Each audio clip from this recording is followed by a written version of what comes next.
Hello guys, வணக்கம் and welcome. நீங்கள் பார்த்துட்ருக்கிறது நம்ம ஹாட் சில்லி. இன்றைக்கி நம்ம எந்த ஆக்ட்ரஸ் பற்றி பார்க்க போகிறோம் அப்படின்னா, நம்ம மீனல் அப்படின்ற ஆக்ட்ரஸ் பற்றி தான் பார்க்க போகிறோம். ஸோ இவங்களை பற்றி சொல்லணும் அப்படின்னா, ஆரம்ப காலத்தில் முன்னணி நடிகையாக நடிச்சிருக்காங்க. ஸோ இப்போ வந்துட்டு சின்ன சின்ன ரோல் பண்ணிக்கிட்டு இருக்காங்க.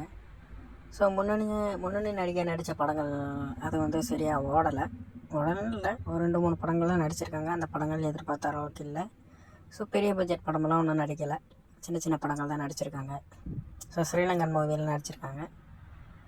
அதுக்கப்புறம் காலப்போக்கில் அவங்க வந்துட்டு ஒரு சப்போர்ட்டிங் ரோல், அப்புறம் ஒரு படத்தில் சின்ன சின்ன ரோல், அப்புறம் அண்ணன் தம்பி அவங்களுக்கெல்லாம் பேரெல்லாம் நடிச்சிருக்காங்க. ஸோ இந்த மாதிரி ரோல் தான் பண்ணிட்டு வந்துட்டுருக்காங்க. ஸோ அவங்க சிஸ்டருமே ஆக்டிங்கில் தான் இருக்காங்க. ஸோ அவங்களும் சினி ஃபீல்டில் இருக்காங்க. அவங்க பேரை வந்துட்டு செந்தில்குமாரி. ஸோ அவங்க நிறைய படங்கள் நடிச்சிட்ருக்காங்க. ஸோ அவங்களுக்கு வந்து என்ன ப்ளஸ் அப்படின்னா, அவங்க வாய்ஸ் தான் ப்ளஸ்ஸு. ஸோ பார்க்க 2 பேருமே ஒரே மாதிரி இருந்தாலுமே 2 பேரும் வேறு ஜானல் தான் போய்கிட்டு இருக்காங்க. ஸோ செந்தில்குமாரி அவங்கள பற்றி சொல்லணும் அப்படின்னா, பசங்க படம் மூலயமா அறிமுகமானாங்க.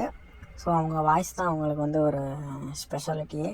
ஸோ அவங்க வந்துட்டு அவன்வேலில் விஷாலுக்குலாம் வாய்ஸ் கொடுத்துருக்காங்க. ஸோ அவங்களுக்கு வந்து நிறைய படங்கள் வந்து ஹிட் படங்கள் அதிகமாக இருக்குது. இவங்களுக்கு வந்து ரொம்ப ஹிட் லிஸ்ட் வந்து கொஞ்சம் கம்மியாக தான் இருக்குது. ஃப்ளாப்பான படங்கள் சொல்லணும் அப்படின்னா நிறையவே இருக்குது. ஸோ இவங்க 2 பேரும் சேர்ந்து நடித்த படம் என்ன படம் அப்படின்னு பார்த்தீங்கன்னா, நம்ம கோலி சோடா தான். ஸோ கோலி சோடா வந்து ஒரு மிகப்பெரிய வெற்றி அடைஞ்ச ஒரு படம். ஸோ அந்த படத்தில் இவங்க 2 பேருமே அக்காவும் தங்கச்சி 2 பேருமே சேர்ந்து நடிச்சிருப்பாங்க. ஸோ இவங்களை பார்க்கும்போது நிறைய பேர் ட்வின்ஸ்ன்னு தான் சொல்லியிருக்காங்க. ஏன்னா அந்தளவுக்கு அவங்க வந்து ஒத்துப்போகும் அவங்களோட ஒரு ஜாடை.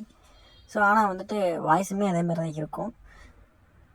ஸோ நிறைய படங்கள் பண்ணியிருந்தாலுமே இவங்க 2 பேர்த்துக்குமே பேசும்படியான இவங்க 2 பேர்த்துக்குமே இல்லை, இவங்களுக்கு அவங்க கூட பரவாயில்ல, நிறைய படங்கள் வந்துட்டு பேசும்படி பண்ணியிருக்காங்க. இவங்க வந்துட்டு பேசுகிற மாதிரி ஒன்றும் பண்ணலை, அதாவது பேசுகிற மாதிரி படங்கள் ஒன்றும் பண்ணல. ஆக்டிங் பார்த்திங்கன்னா 2 பேருமே நல்லா தான் நடிப்பாங்க. ஸோ படங்கள்னு பார்த்திங்கன்னா இவங்களுக்கு வந்து ஒரு நல்ல படம் இன்னும் அமையலைன்னு தான் சொல்லணும். ஸோ அவங்க வந்து வேறு ஜானலில் போயிட்டாங்க, இவங்க வந்து வேறு ஜானலில் போயிட்டாங்க. ஸோ அவங்க வந்து சீரியலும் இறங்கிட்டாங்க, இவங்க சீரியலில் இறங்கலை தான் நான் நினைக்கிறேன். ஏன்னா வந்துட்டு சீரியலில் நான் பார்த்த மாதிரி எனக்கு ஒரு சீரியல் நான் எங்கேயும் பார்க்கல. ஸோ இவங்களுக்கு மேலும் நல்ல பட வாய்ப்புகள் அமையணும்னு சொல்லி நான் வேண்டிக்கிறேன். ஸோ மேலும் நமக்கு வேறு எந்த யாரைக்கு வீடியோ போகணும் அப்படின்றத நம்ம கமெண்டில் பண்ணுங்கள். நிறைய பேர் பண்ணியிருக்கீங்க, அந்த வீடியோலாம் ஒன்றா எடிட்டிங் ப்ராசஸில் போய்கிட்டு இருக்குது. ஸோ சில வீடியோக்கள் வந்து கிடைக்க மாட்டேங்குது. வீடியோக்கள்னால் படங்கள் கிடைக்க மாட்டேங்குது எடிட் பண்ணுறதுக்கு நல்ல பிரிண்ட்டு. ஸோ கிடைச்சோடனே நானே போடுவேன். ஸோ நிறைய பேர் கேட்டுட்ருக்கீங்க. ஸோ எல்லாருக்கும் வீடியோ இருக்குது. ஸோ இந்த வீடியோ உங்களுக்காக பார்த்து என்ஜாய் பண்ணுங்கள். நன்றி, வணக்கம்.